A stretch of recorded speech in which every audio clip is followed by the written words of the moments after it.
Hello friends, എല്ലാ കൂട്ടുകാർക്കും നമ്മുടെ ടീച്ചർ അമ്മ സീരിയലിൽ നാളെ നടക്കാൻ പോകുന്ന നല്ല അടിപൊളി എപ്പിസോഡിന്റെ പ്രൊമോ റിവ്യൂയിലേക്ക് തന്നെ സ്വാഗതം കേട്ടോ. ചാനൽ ആദ്യമായിട്ടാണ് കാണുന്നെങ്കിൽ ഒന്ന് സബ്സ്ക്രൈബ് ചെയ്ത് ലൈക്ക് ചെയ്ത് സപ്പോർട്ട് ചെയ്യണേ. അങ്ങനെ നമ്മുടെ ഇഷ്ട പരമ്പര ക്ലൈമാക്സിലേക്ക് അടുത്തോണ്ടിരിക്കുകയാണ്. അപ്പൊ നമ്മുടെ ക്ലൈമാക്സ് ആവുന്ന മുമ്പ് തന്നെ എല്ലാം ചടപടയെ പെട്ടെന്ന് തീർന്നുകൊണ്ടിരിക്കുക കേട്ടോ. വേറെ ഒന്നുമല്ല, അങ്ങനെ ഇന്നത്തെ എപ്പിസോഡിൽ കാണിച്ചത് നമ്മുടെ മോഹനൻ പരോളിന് ഇറങ്ങിയിട്ട് നേരെ പോണത് നമ്മുടെ മധുരത്തിലേക്കാണ്, മഹേഷിന്റെ കടയിലേക്ക്.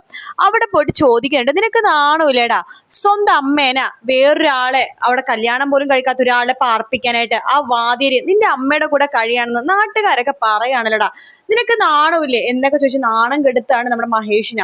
ആ സമയത്ത് മഹേഷോ അതിനൊന്നും മറുപടി പറയുന്നില്ല. അതെ, നിങ്ങൾ പോവാൻ നോക്ക്, ഇവിടെ നിന്നാൽ ശരിയാവില്ല, നിങ്ങൾ മര്യാദക്ക് പോവാൻ നോക്ക്, അല്ലെങ്കിൽ ഞാൻ ഇവിടെ പ്രശ്നം ഉണ്ടാക്കും എന്നൊക്കെ പറയുമ്പോ കടയിലെ ചേച്ചിയും പറയുന്നുണ്ട്, മര്യാദക്ക് പോവാൻ നോക്ക്, വേറെ പ്രശ്നം ഉണ്ടാക്കല്ലേ എന്നൊക്കെ പറയുമ്പോൾ മോഹനൻ അവിടെ നിന്ന് പോകുന്നുണ്ടെങ്കിലും നിന്നൊക്കെ ഞാൻ എടുത്തോളടാ എന്നൊക്കെ പറഞ്ഞിട്ടാണ് അവിടെ നിന്ന് അങ്ങ് പോകുന്നത് കേട്ടോ.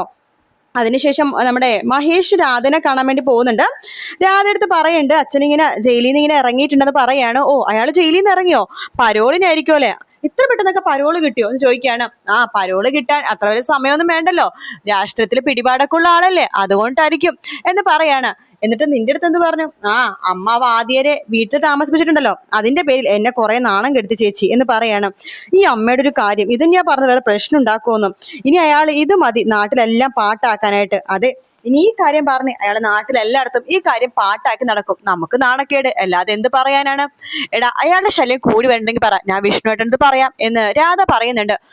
ശരി ചേച്ചി, നമുക്കൊരു കാര്യം ചെയ്യാം, അമ്മേനെ കാണാൻ പോവാം എന്ന് പറഞ്ഞിട്ട് നമ്മുടെ മഹേഷും അതുപോലെ തന്നെ രാധയും കൂടി ചേർത്ത് ടീച്ചറെ കാണാൻ വേണ്ടി വീട്ടിലേക്ക് പോകുന്നുണ്ട്. പറയണ്ട, അച്ഛനെ കണ്ടിരുന്നു, അച്ഛൻ ഭയങ്കര നാണം കെടുത്തി, അമ്മയടുത്ത് പറഞ്ഞതല്ലേ ആ മാഷ് ഇവിടെ താമസിപ്പിക്കണത്, അതിന്റെ പേരിൽ അച്ഛൻ ഞങ്ങൾ എന്തുമാത്രം നാണം കെടുത്തി അറിയാവോ, കടയിലേക്ക് കയറി വന്ന് അവിടുത്തെ കസ്റ്റമേഴ്സിന്റെ മുമ്പിലാണ് ഒരേതൊക്കെ പറഞ്ഞത് എന്നൊക്കെ പറയുമ്പോ ടീച്ചർ അതൊന്നും കുശലാക്കുന്നില്ല. എന്തെങ്കിലും പറഞ്ഞിട്ട് പോട്ടെ വെച്ചിട്ട് ടീച്ചർ മിണ്ടാതിരിക്കുകയാണ്. രാധ പറയണ്ട്, എടാ അമ്മയടുത്ത് പറഞ്ഞിട്ട് ഒരു കാര്യമില്ല, അമ്മ നമ്മൾ എന്തൊക്കെ പറഞ്ഞാലും അമ്മ കേൾക്കാൻ പോണൊന്നുമില്ല എന്ന് പറഞ്ഞിട്ട് മഹേഷിനെ വിളിച്ചിട്ട് അവിടെ നിന്ന് അങ്ങ് പോവാട്ടോ. ഇതൊക്കെ കേട്ടിട്ട് നമ്മുടെ മാഷ് അങ്ങോട്ട് കൃഷ്ണ സാർ അങ്ങോട്ടേക്ക് വരുന്നുണ്ട്.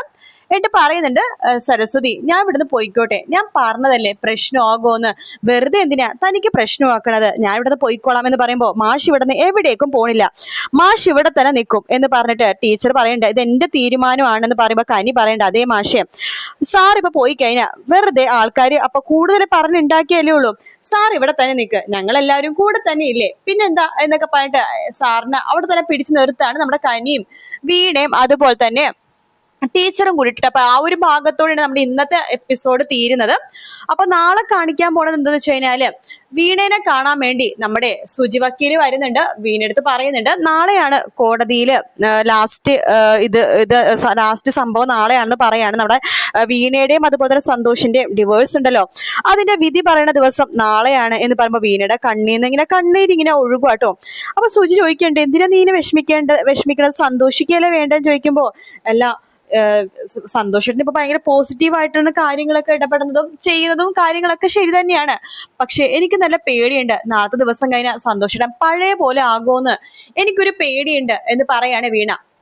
ഇത് കേൾക്കുന്ന നമ്മുടെ വക്കീല് പറയണ്ട്, ഇങ്ങനെ പേടിച്ചിരുന്ന നമ്മുടെ ജീവിതത്തിൽ എവിടെയും എത്താൻ പറ്റില്ല വീണേ, വരുന്നിടത്ത് കാണാം, എന്തായാലും സന്തോഷം ഇതുവരെ അനുകൂലമായിട്ട് തന്നെയാണ് സംസാരിച്ചേക്കണത്, ഞാൻ സന്തോഷിനോട് സംസാരിച്ചായിരുന്നു, സന്തോഷിന് വലിയ പ്രശ്നമൊന്നുമില്ലെന്നാണ് എനിക്ക് തോന്നണത്, എന്തായാലും നാളെ കോടതി നിങ്ങളുടെ സ്റ്റാൻഡ് മാറരുത്, നാളത്തോടെ രണ്ടും രണ്ടാവണം, പിന്നെ നിങ്ങൾ ഒരുമിച്ച് ചോദിച്ചിട്ടും കാര്യമൊന്നും ഇല്ലല്ലോ, കാരണം സന്തോഷം തന്നെയാണ് ഇതിനെ മുൻകൈ എടുത്ത്, നീ കുറെ പ്രാവശ്യം സന്തോഷം എടുത്ത് ചോദിച്ചതുമല്ലേ ഇത് വേണ്ടെന്ന് വെക്കാം, ഇത് വേണ്ട, ഡിവോഴ്സും കാര്യങ്ങൾക്കും വേണ്ടി പോകണ്ട, അത് നീ പറഞ്ഞതുമാണ്, നിന്റെ ഭാഗം ക്ലിയർ ആണ് വീണ, നീ ഒരു തെറ്റും ചെയ്തിട്ടില്ല, പിന്നെ ഇങ്ങനെ മാനസിക വിഭ്രാന്തി ഉള്ള ഒരാളും ഒരു പ്രാവശ്യം ഭാര്യനെ സംശയിച്ച ആളെ ജീവിതത്തിൽ കൂട്ടാതിരിക്കേണ്ടത് നല്ലത്, അതുകൊണ്ടാണ് ഈ ഡിവോഴ്സ് ഞാൻ പിന്നെ ഒത്തുതീർപ്പാക്കാൻ നോക്കാതിരുന്നത് എന്ന് പറയുമ്പോൾ വീണ പറയണ്ട, എനിക്ക് മനസ്സിലാവുന്നുണ്ട് വക്കീല് പറയണത്, നാളെ എന്തായാലും കോടതിയിൽ വെച്ച് കാണാം എന്ന് പറഞ്ഞിട്ട് അവരോടൊന്ന് പിരിഞ്ഞു പോവാട്ടോ.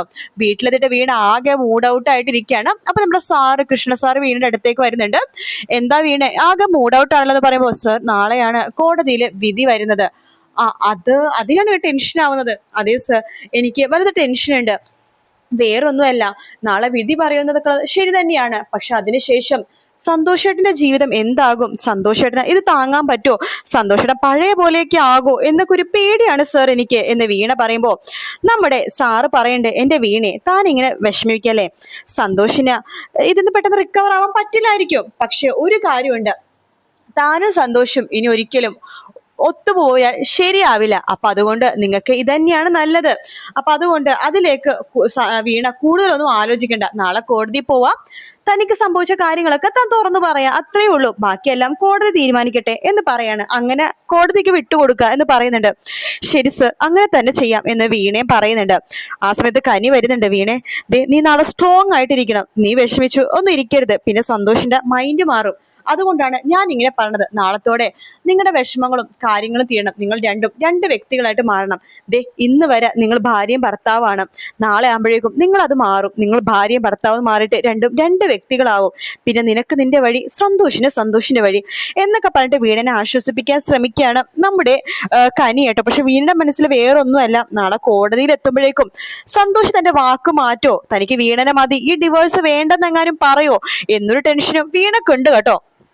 അതിനുശേഷം പിന്നീട് കാണിക്കുന്നത് നമ്മുടെ മഹേഷിനെയും അതുപോലെ തന്നെ രാധേനെയാണ്.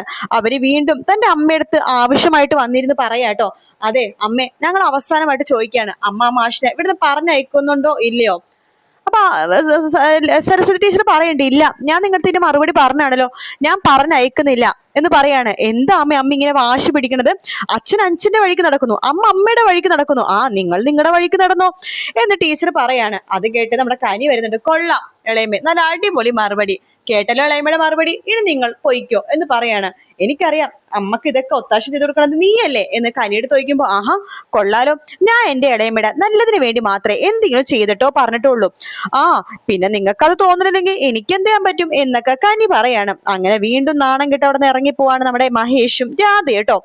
പിന്നീട് കാണിക്കുന്നത് വീണ്ടും നമ്മുടെ സന്തോഷിനെയും അതുപോലെ തന്നെ വീണേനാണ്. രണ്ടുപേർക്കും രാത്രി ഉറങ്ങാനേ പറ്റുന്നില്ല കേട്ടോ. അവരവരുടെ പഴയ കാര്യങ്ങളൊക്കെ ആലോചിച്ചുകൊണ്ടിരിക്കുകയാണ്. സന്തോഷം മനസ്സിൽ വിചാരിക്കുകയാണ്, വീണനെ വിട്ടുകൊടുക്കാതിരുന്നാലോ എന്നൊക്കെ ഇങ്ങനെ വിചാരിക്കുന്നുണ്ടെങ്കിൽ വേണ്ട, തന്റെ ജീവിതത്തിലേക്ക് വീണ്ടും കൈ പിടിച്ചത് വീണയാണ്. ആ വീണയുടെ വഴിക്ക് വിടണാണ് നല്ലത്. ഇനി വീണനെ താനായിട്ട് ഒരു ശല്യവും ചെയ്യരുത് എന്നൊക്കെ സന്തോഷം മനസ്സിൽ ഉറപ്പിക്കുക കേട്ടോ. അതുകൊണ്ട് തന്നെ നാളെ കോടതി കൂടുമ്പോ സന്തോഷം ഒരിക്കലും വീണക്ക് എതിരായിട്ടൊന്നും പറയില്ല. അപ്പൊ പക്ഷെ സന്തോഷിന്റെ അമ്മക്കും അച്ഛനൊക്കെ ആഗ്രഹം ഉണ്ട് കേട്ടോ, വീണ വീട്ടിലേക്ക് വീണ്ടും മരുമകളായിട്ട് വരണമെന്ന്. പക്ഷെ വീണ എന്തായാലും വരില്ല, വീണനെ സ്വതന്ത്രമായിട്ട് വിടാൻ തന്നെയാണ് സന്തോഷിന്റെ തീരുമാനം. അത് മാത്രല്ല, വീണനെ നമ്മുടെ ജോണിന്റെ കയ്യിൽ ഏൽപ്പിക്കാൻ പോണതും സന്തോഷ് തന്നെയായിരിക്കും കേട്ടോ. ആ ഒരു ഭാഗത്തോടെയാണ് നമ്മുടെ ക്ലൈമാക്സ് സീരിയൽ അവസാനിക്കാൻ പോണെന്നാണ് എനിക്ക് തോന്നുന്നത്. ടീച്ചറും അതുപോലെ തന്നെ കൃഷ്ണ സാറും നമ്മുടെ വീണയും ജോണും ഒന്നാകുന്ന ആ ഒരു ഭാഗം, അതെ ആ ഒരു ഭാഗത്തിന് വേണ്ടി നമുക്ക് കാത്തിരിക്കാം ഫ്രണ്ട്സ്. എന്തായാലും നമ്മുടെ ക്ലൈമാക്സ് ഭാഗം ഇങ്ങനത്തെ കുറെ ഭാഗങ്ങളോടെ തന്നെയായിരിക്കും കടന്നു പോയിക്കൊണ്ടിരിക്കുന്നത്. വീഡിയോ ഇഷ്ടപ്പെടുകയാണെന്നുണ്ടെങ്കിൽ ലൈക്ക് ചെയ്യാനും സബ്സ്ക്രൈബ് ചെയ്യാനും കമന്റ് ചെയ്യാനും മറക്കല്ലേ.